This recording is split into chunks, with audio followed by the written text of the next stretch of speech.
नमस्कार। संस्कृत में देखते हैं दीर्घ स्वर संधि, जो स्वर संधि का ही क्या है, एक भेद है। तो चलिए देखते हैं। उससे पहले अगर आपने इस चैनल को सब्सक्राइब नहीं किया है तो प्लीज़ इसे सब्सक्राइब कर दीजिएगा।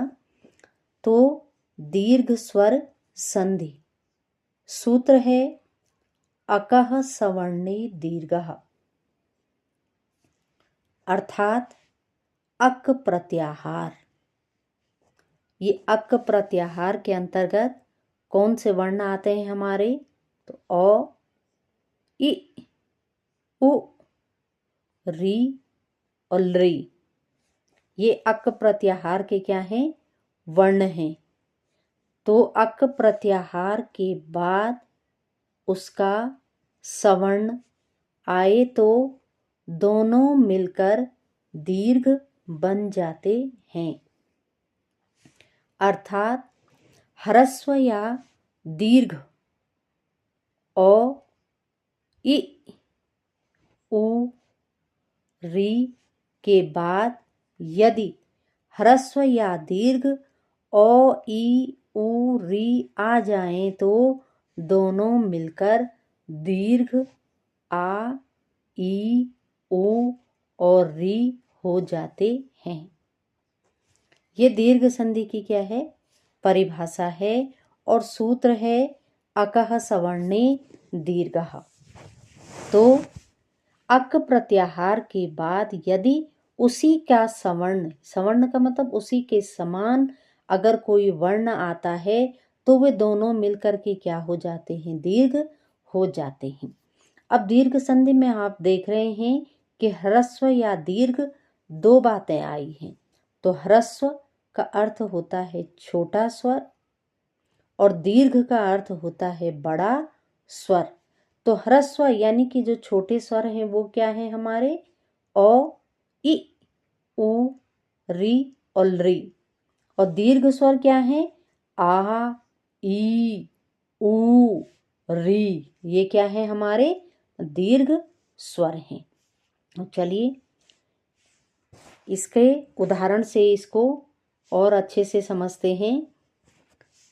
तो एक तरफ है उदाहरण और फिर है आ की मात्रा, यानी कि अगर आ के बाद अगर उसी के समान क्या आ रहा है? वर्ण आएगा तो क्या बन जाएगा? वह दीर्घ हो जाएगा। तो पहला जो शब्द है हमारा हिमालय, हिमालय का संधि विच्छेद होगा हिमधन आलय। अब ये भी ध्यान रखना है संधि विच्छेद करते हुए कि जब भी हम किसी शब्द का संधि विच्छेद करते हैं तो हमारे विच्छेद करते हुए क्या आने चाहिए? सार्थक शब्द होने चाहिए। यानी कि विच्छेद का मतलब ये नहीं कि आपने शब्द को तोड़ा और बीच में आपने बस धन लगा दिया तो उसका संधि विच्छेद हो गया। नहीं, जब भी हम शब्द को तोड़ेंगे, उसका विच्छेद करेंगे तो सार्थक शब्द यानी कि दोनों शब्दों का क्या हो? अर्थ निकलता हो। तो हिमधन आलय, हिम का अर्थ होता है बर्फ और आलय का अर्थ होता है घर। तो अर्थात हिमालय का मतलब क्या हुआ? बर्फ का घर। अब जब हम संधि विच्छेद करेंगे और इसका नियम हम देखेंगे। ये नियम एक है, पहला नियम है। तो क्या है, आपने जब हमने विच्छेद किए तो इस धन से पहले के वर्ण में और धन के बाद के वर्ण में हमको क्या करनी है? संधि करनी है। तो हिम यानी कि मौ में क्या है? ओ यानी कि क से ज्ञ तक हमारे जितने भी व्यंजन हैं सभी क्या हैं? स्वरों की सहायता से बने हैं और सभी में क्या है? ओ विराजमान है, यानी कि बिना अ की सहायता से कोई व्यंजन नहीं है। तो हिम मौ में क्या है? अ और आगे क्या है? आ। तो अ धन आ बराबर क्या बन गया? आ। और यहाँ हिमालय में क्या है? आ की मात्रा लगी हुई है। दूसरा है पुस्तकालय, इसका भी क्या होगा? पुस्तक धन आलय, पुस्तक का घर। तो क में क्या है ओ, नियम है इसका ये। और फिर आगे क्या है आ, तो अ धन आ बराबर आ। तीसरा है धर्मार्थः, धर्म धन अर्थः। धर्म म में क्या है ओ, आगे क्या है फिर ओ, तो ओ धन ओ जोड़ करके भी क्या हो जाएगा आ, यानी कि दीर्घ। इसीलिए तो यह क्या है दीर्घ संधि है, यानी कि बड़ा स्वर हमारा बन जाएगा। फिर है विद्यालयः, विद्याधन आलयः, यानी कि विद्या का घर। विद्या धा में क्या है आ, फिर क्या है आ, तो आ धन आ मिला करके क्या बना आ, इसीलिए विद्यालय में क्या है आ की मात्रा लगी हुई है। फिर है विद्यार्थी, विद्याधन अर्थी। विद्या में क्या है आ, आगे क्या है आओ, तो आ धन औ जोड़ करके भी क्या बना आ। तो ये दीर्घ संधि का क्या है पहला नियम है। ओ यानी कि आ का हमने एक उदाहरण, एक नियम हमने यहाँ पे देखा। अब दूसरा है हमारा ई, तो ई का ई कैसे होगा, इसका हम नियम 2 देखते हैं। तो ये है इसका ई का, तो ई की मात्रा क्या है, जब भी हम संधि करेंगे या विच्छेद करेंगे तो ई की मात्रा ये लगी हुई है। तो पहला शब्द है रविंद्रः, विच्छेद होगा रविधन इंद्रः। रवि में क्या है ई, और आगे भी क्या है ई, तो ई धन ई बराबर ई।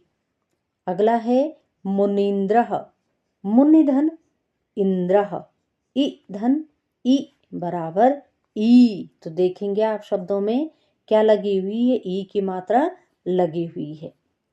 फिर है गिरीशः, गिरिधन ईशः, तो र में क्या है ई धन ई मिलाकर के क्या बना ई। फिर है मुनीशः, मुनिधन ईशः, ई धन ई बराबर ई। महींद्रः, महीधन इंद्रः, ई धन ई बराबर भी क्या होगा ई।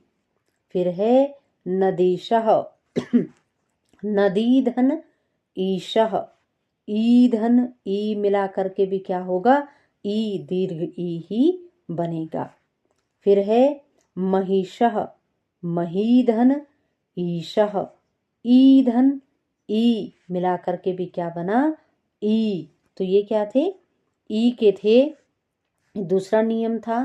तो सभी शब्दों में क्या लगी हुई है ई की मात्रा लगी हुई है।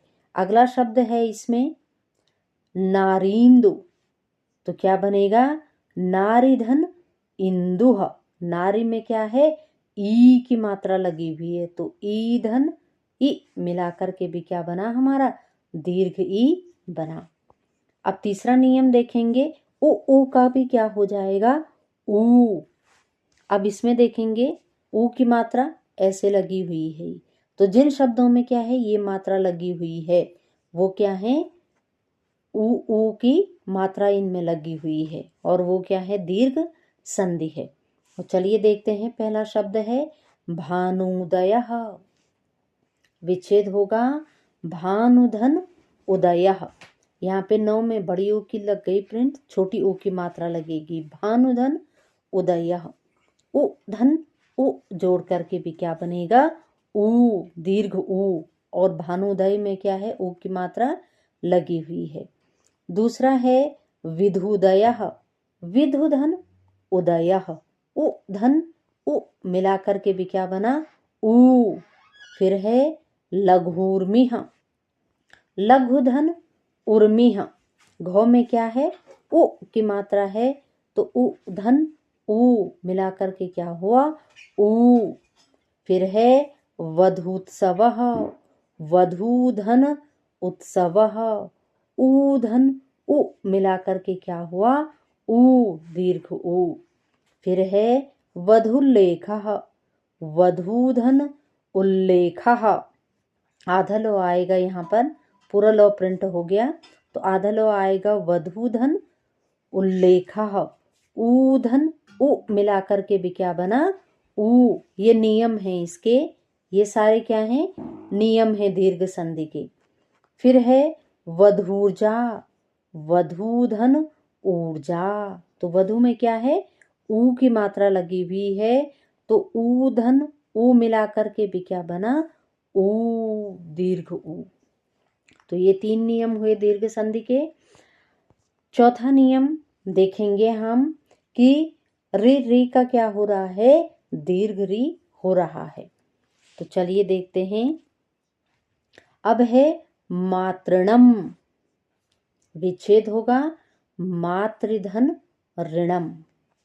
मातृ में किसकी मात्रा लगी है, री की मात्रा लगी हुई, तो री धन री मिला करके भी क्या बना, री। और पितृणम, पितृधन ऋणम। पितृ में भी क्या है, री, और आगे भी क्या है, री, तो री धन री जोड़ करके भी क्या बना, री। तो ये 4 नियम दीर्घ संधि के लगते हैं। तो चारों नियम यहाँ पे दिए गए हैं। तो उम्मीद है आपको दीर्घ संधि समझ में आई होगी और यह वीडियो आपको क्या है, अच्छा लगा होगा। तो इसी के साथ बहुत बहुत धन्यवाद।